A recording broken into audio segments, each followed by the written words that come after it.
Questions people ask God. This is Brother Peter with tidbits from the Word. Questions people ask me. Questions young children ask me. And because I'm in the young children's ministry at the church a good bit. And those young people ask questions, and they ask this question: why doesn't my mother and father live together anymore? Am I the cause? Have I done something to cause them? Is it my fault that they don't live together anymore?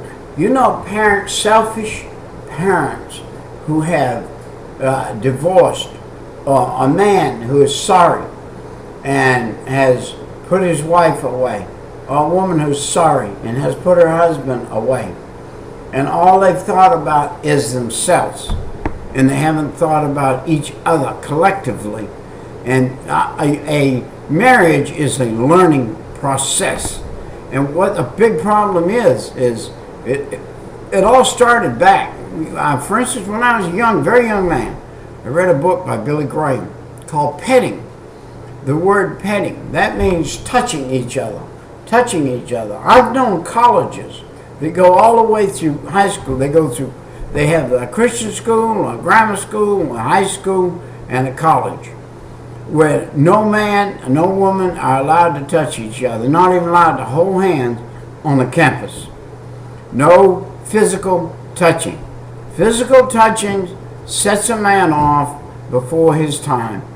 Physical touching and petting leads to premarital sex, or leads to premarital things that cause great grief later on in life. Now, we have groups of children out here today marrying. 2 children marrying. By the time they're 15 years old, they're walking down the street. I can look out my window almost any given minute and see a 15-year-old girl pushing a baby carriage up the street, married to this little old boy. He got his hair stood up in a minute and at the top. He got some tattoos on his arm. He's already been in and out of the jailhouse.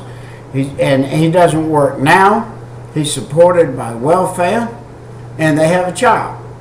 And because they have the child out of wedlock, they're getting all kinds of aid, and they can't afford to get married, because if they get married, the wedlock, the aid will cut off. So they can't get married and still have this aid. And he can't get a job, can't buy a job. And so we have this problem. And now I have this child. And they're both selfish. They both think only of themselves. She thinking of herself, he's thinking of himself. They can't get together, but only at bedtime, and that's lust, not love. That is lust, not love. Their relationship is built on lustful moments, and then it's a war. It's a war until the next time, and then the lust takes place, and then it's a war again. So it's a continual war. This child that is born into this kind of situation is pulled to and fro in a selfish war between 2 people. All they want is what that pleases themselves, and that's it. And after that's happened, and then the guy says, hey, I'm going to run down the street with my buddies, and we're going to smoke a little weed. And then she goes off somewhere, and next thing you know, when they see each other, she's talking to some other man. He comes over there and beats the man up, ends up in jail again, because she's talking to another man. He's jealous about it, and he ain't got no more brains than a man in the moon. I'm telling you, we are in a troubled world today. We are in a world today where you and I, grandparents, we need to shape up. We need to start talking to our grandchildren. We need to start helping them. I see a generation in my own family right now of great-grandchildren. I have great-grandchildren who are growing up like their parents did, away from the Lord, and they're going to end up with a very, very, very destructive life, hard life, and it's not necessary if we can have them. Now, it takes spectacular activity in a person to learn how to love somebody. You got to learn how to love somebody. I told a young man one time, I said, son, when you marry a woman and you take your shoes off, she's going to not be able to stay in the room with you. And that very thing happened. He married a woman, took her to a motel, took his shoes off. She ran out the door and went and had the marriage annulled. Listen, you need to know if the man's feet stink before you marry him. You need to not wait until you marry him to know whether his feet stink or not. You need to know what you're going to live with. You need to learn, but you don't need to live with him before. You need to know these things, though, before. You need to prepare yourself to give yourself to another person. There are many things that cause relationships to break up. But all of those many things only boil down to one real problem.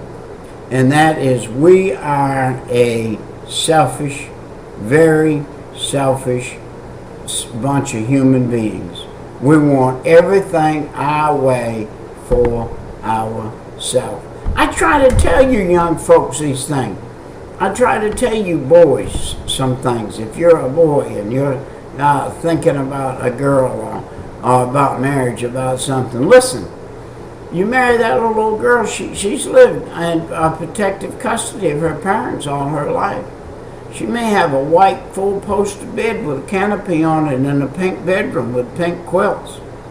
She maybe has never, ever, not ever even picked her own clothes up. Her mama's always done it and put them in a washing machine for her. She may have never done a washing before, never washed a dish. They've got a dishwasher and her mama throws the dishes in the dishwasher. She doesn't even know how to work that. She doesn't know how to do anything. She's never took the time to learn how to cook because mama's had to work a job, daddy's had to work a job, and they come home and stop by a fast food restaurant and sit on the couch and eat a meal. Doesn't even know how to sit at the table. Doesn't even know how to set a table. Today's family, many of today's family have reverted to styrofoam cup and styrofoam plates and throw it in the trash can.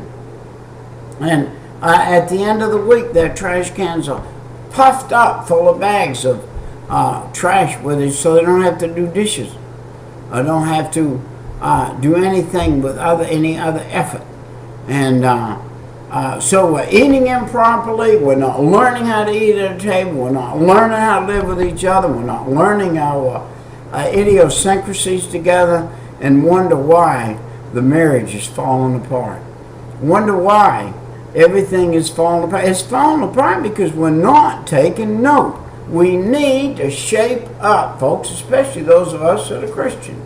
If you are a Christian, which is being Christ-like, you're supposed to think of others before yourself. I've been married 48 years. I put my wife first in my life, second to the Lord. She's first in my life. Second to the Lord, this woman is first in my life. I like to see that she has anything she wants, her heart's desire, and try to take care of it. My wife's not a woman with a lot of wants. One thing she likes me to do is keep the yard clean from clutter. That's a problem I have. And so I'm working on that. But all right, in many cases now, parents are not together. It's not the child's fault.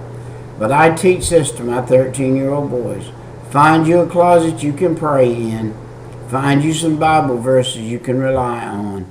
And you depend on God. Even though you're only 13, you have to depend on God to fill that void in that place where you got that hurt, when mom and daddy can't get along anymore. And pray for them. And I'll pray for them with you. And we'll see if the Lord can't straighten it out. Well, listen. I see again our time has come and gone. And we must leave. And I wish we could get deeper into this. This is a deep subject. But we'll see